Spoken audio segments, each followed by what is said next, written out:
So let's solve next question, exercise 1.7. An electrostatic line is a continuous curve. A field line cannot have sudden break. Why not? Okay, so this is the first part of the problem.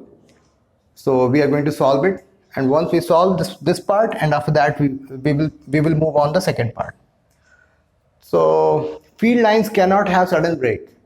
So if we visualize how field lines are created, तो कुछ यूं field lines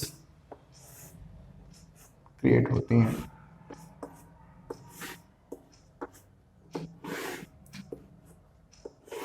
And the direction of electric field lines are always perpendicular to the surface of the body. And it goes from the point of origination to the infinite.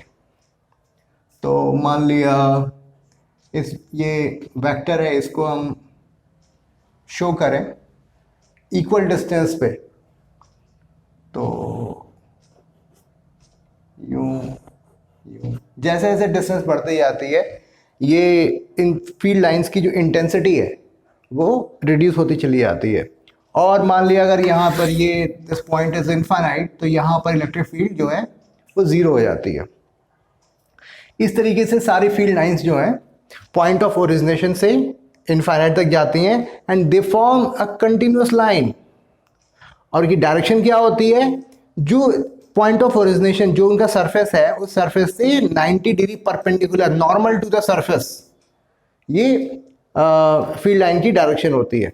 ठीक है, अगर ये positive charge है तो direction of electric field will be outward, और अगर यही field line negative है तो जो डायरेक्शन होगा वो इनवर्ड होगा. और वो कहाँ से आ रहा होता है? इनफाइनाइट से आ रहा होता है. आई होप इतना पार्ट आपको समझ में आया होगा. अभी ये पूछ रहे हैं कि there can not be a sudden break. Let's imagine कि यहां पर एक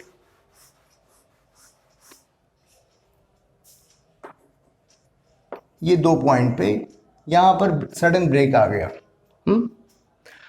तो यहां पर अगर मेरा कोई टेस्ट चार्ज है तो इस पॉइंट के जस्ट इधर कोई भी फील्ड नहीं है. तो अगर फील्ड नहीं है तो यहां पर यहां तक तो ये कोई पॉजिटिव कोई चार्ज टेस्ट चार्ज है, it will experience a electrostatic force on it. But beyond this point, अब यहां पर as there is no electric field, the test charge will not experience any electrostatic force on it. ठीक है, यहां पर कोई force ये एक्सपीरियंस नहीं करेगा. ठीक है, इस पोर्शन में. लेकिन experimentally we know this it does not happen. ऐसा कभी नहीं होता कि आप सडनली इस पॉइंट के बियॉन्ड आप गए और वहां पर जो है इलेक्ट्रिक फोर्स उस पर एक्सपीरियंस उसको ना हो रहा हो. जैसे कि यहाँ पर कोई पॉजिटिव चार्ज है तो इस पर जो है इलेक्ट्रिक फोर्स अप्लाई होगा, और उस फोर्स की वैल्यू क्या होगी? के Q1 Q2 upon are square. तो अगर यहाँ पर सडन ब्रेक है तो यहाँ पर कोई भी इलेक्ट्रिक फोर्स एक्सपीरियंस नहीं होगा, विच इज अ फैलेसियस स्टेटमेंट, जो कि गलत स्टेटमेंट है. हेंस जो हमारी एजम्पशन है कि यहाँ पर सडन ब्रेक हो सकता है, ये एजम्पशन गलत है. तो इसका मतलब ये हुआ कि ये सारी जो लाइंस है कॉन्टिन्यूस लाइंस होती हैं और पॉइंट ऑफ ओरिजिनेशन से ये इनफाइनाइट तक जाएंगी. Now let's talk about second part.